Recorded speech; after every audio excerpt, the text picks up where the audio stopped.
दोस्तों आज के इस वीडियो में मैं आपको सब्जियों की दो ऐसी फसलों के बारे में जानकारी देने वाला हूं जिनको अगर आप इस समय पे यानी कि अगर फरवरी माह में आप उनकी बुआई कंप्लीट कर लेते हैं तो आने वाले दिनों में उन दोनों सब्जियों के आपको सबसे ज्यादा मंडी भाव मिल सकते हैं और उत्पादन भी आपको उन दोनों फसलों से काफी शानदार मिलेगा और काफी कम समय में वो सब्जियां आपको उत्पादन देना शुरू कर देंगी। यानी कि बुआई के लगभग 40 से 45 दिन बाद में आपको उनसे उत्पादन मिलना शुरू हो जाएगा। आप ये कह सकते हैं कि इस समय अगर आप उन सब्जियों को लगाते हैं तो सबसे ज्यादा मुनाफा आपको उन सब्जियों से मिल सकता है। तो उन दोनों फसलों को लगाने का सही तरीका कौन सा है, आने वाले रोग और खाद उर्वरकों के बारे में यानी कि कंप्लीट जानकारी उन दोनों फसलों के बारे में यहां पर आपको मिलने वाली है। तो वीडियो को अभी से लाइक कर दीजिएगा, चैनल पे नए हैं या सब्सक्राइब नहीं किया है तो चैनल को सब्सक्राइब कर दीजिएगा और साथ में बेल आइकन भी प्रेस कर दीजिएगा ताकि समय समय पे आपको खेतीबाड़ी से रिलेटेड वीडियोस मिलते रहें। नमस्कार दोस्तों, मेरा नाम है सुरेश और आप देख रहे हैं खेत किसान झुंझुनू। तो दोस्तों इस समय पर अगर आप सब्जियां लगाकर अच्छा मुनाफा अगर आप लेना चाहते हैं तो ये वीडियो आपको थोड़ा सा पूरा वॉच कर लेना है, स्किप कर करके आपको नहीं देखना है क्योंकि सब्जियों की फसलों के बारे में तो यहां पर मैं आपको बता दूंगा, लेकिन सबसे ज्यादा इंपॉर्टेंट है कि यहां पर आपको सब्जियों को लगाने का सही तरीका और आने वाले रोग और लगने वाले स्प्रे के बारे में भी यहां पर आपको जानकारी होनी चाहिए। वरना अगर आप सब्जियां तो लगा लेंगे लेकिन बाद में जब रोग वगैरह आएंगे तब आपको उसके बारे में जानकारी नहीं होगी, दुकान वालों से आप स्प्रे मांगोगे, बीमारी कुछ और होगी, दवा आपको कुछ और दे दी जाएगी, तो इससे आपका उत्पादन और आपका मुनाफा जो है वो काफी डाउन आ सकता है। इसलिए आपको मैं बार बार कहता रहता हूं कि वीडियो को है ना थोड़ा सा पूरा वॉच कर लिया करो। तो यहां पर हम बात करेंगे उन दो फसलों के बारे में। सबसे पहले उन दो फसलों में से सबसे पहली जो यहां पर मैं आपके लिए फसल लेकर आया हूं वो है छप्पन टिंडे की फसल। अगर आप इस समय पर छप्पन टिंडा लगाते हो तो आने वाले दिनों में यकीनन आपको उससे काफी अच्छे मंडी भाव मिलेंगे और काफी अच्छा उत्पादन मिल जाएगा। लेकिन उसको लगाने का जो सही समय है वो फरवरी माह है। फरवरी के बाद में आप छप्पन टिंडा नहीं लगा सकते क्योंकि उस समय बाद में टेम्परेचर जो है मार्च में काफी तेज हो जाते हैं, तो उस समय पर इसको ग्रो करना काफी ज्यादा मुश्किल हो जाता है। तो फरवरी माह में आप जितना ज्यादा जल्दी हो सके उतना ज्यादा जल्दी आप इसको लगाएंगे तो ज्यादा सही रहेगा क्योंकि फरवरी में आप इसको लगाएंगे तो ये काफी आसानी से ग्रो हो जाएगा, काफी अच्छा उत्पादन इससे आपको मिल जाएगा अगर आप इस समय इसकी बुआई थोड़ा जल्दी करके कर लेंगे। छप्पन टिंडे को अगर आप इस समय लगाना चाहते हैं तो इसको जमीन की तैयारियों के बारे में थोड़ी सी मैं यहाँ पे आपको बता दूं। सबसे पहले जमीन की तैयारियां करते समय आपको जो है 2 से 3 बार जो है कल्टीवेशन अपनी जमीन का करके अच्छी तरह से मिट्टी को भुरभुरा कर लेना है। और जमीन की तैयारियां शुरू करने से पहले 4 से 5 ट्राली सड़ी हुई गोबर की खाद, अच्छी तरह से सड़ी हुई गोबर की खाद डालनी है।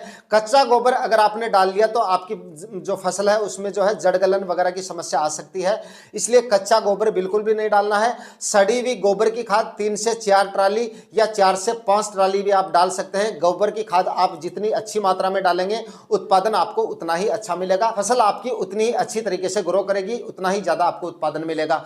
तो आप जो है गोबर की खाद अच्छी मात्रा में डालें और उसके बाद में 40 से 50 केजी डीएपी आपको जमीन की तैयारियां कंप्लीट होने के बाद में आखिरी कल्टीवेशन से पहले डालनी है। इस तरह से आप अपनी जमीन की तैयारियां पूरी करें और उसके बाद में और कोई बेसल डोज वगैरह आपको इसमें डालने की जरूरत नहीं है। गोबर की खाद डाल दीजिए और डीएपी की मात्रा ले लीजिए, 40 से 50 केजी तक आप डाल सकते हैं। और उसके बाद में अगर आपके खेत में फंगस वगैरह की दिक्कत आती है, अगर जड़ गलन या कॉलर रोट जैसी समस्या आपको बराबर अपने खेत में देखने को मिल रही है तो कार्बनडाजिम और मैनकोजेब क्रमशः 12 और 63% में जो आती है वो आप 500 ग्राम प्रति एकड़ के हिसाब से डीएपी के अंदर मिक्स करके और आखिरी कल्टीवेशन से पहले जब आप डीएपी डालें तो उसी के साथ में मिक्स करके आप वो डाल सकते हैं। तो ये फंगीसाइड अगर आप डालेंगे तो आपकी जो फसल है उसमें जड़ गलन या कॉलर रोट वगैरह की समस्या आपको देखने को नहीं मिलेगी। इस तरह से आप जमीन की तैयारियां कंप्लीट करें और उसके बाद में बारी आती है बेड प्रिपरेशन की। तो बेड आपको जो है इसमें 4-4 फीट की दूरी पे बेड बनाने हैं। बेड की चौड़ाई आपको कम से कम 3 फीट रखनी है और बेड की जो ऊंचाई है वो आपको लगभग 1 फीट के आसपास रख लेनी है। इस तरह से आपको बेड जो है वो तैयार करने हैं।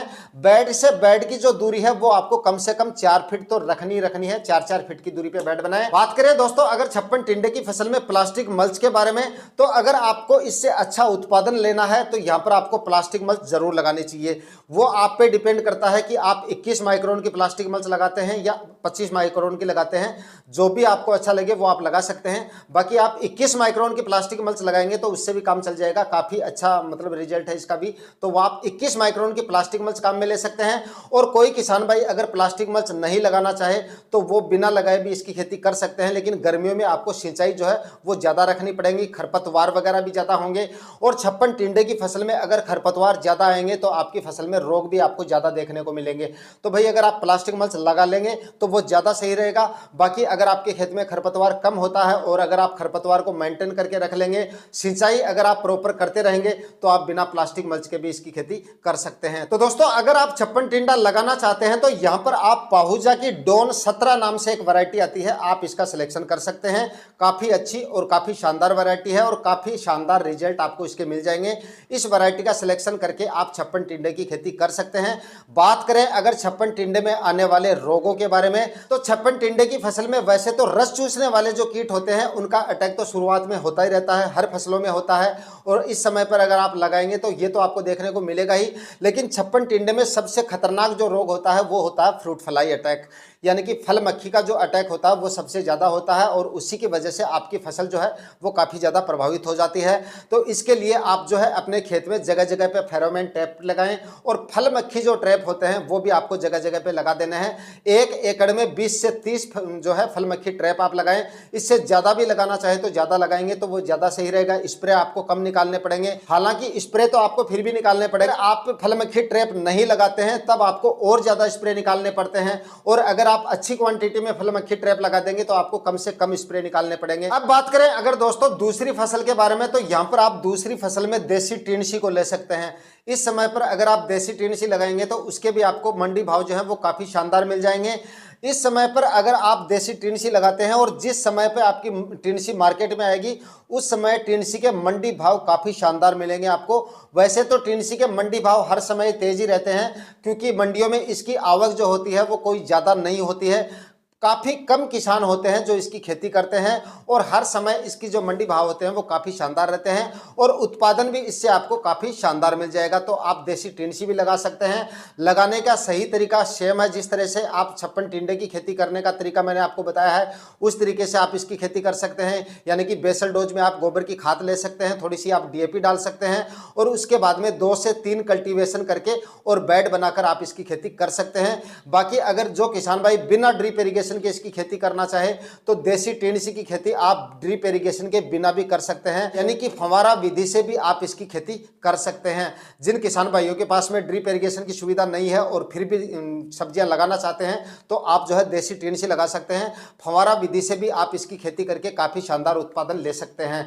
लगाने के बाद में अगर बात करें इसमें भी जो है रोगों के बारे में, तो इसमें भी जो है सबसे ज़्यादा जो अटैक होता है वो फ्रूट फ्लाई का ही होता है। फ्रूट फ्लाई के लिए मैंने आपको बताया कि फेरोमोन ट्रैप और फ्रूट फ्लाई ट्रैप आपको जगह जगह लगा देने हैं।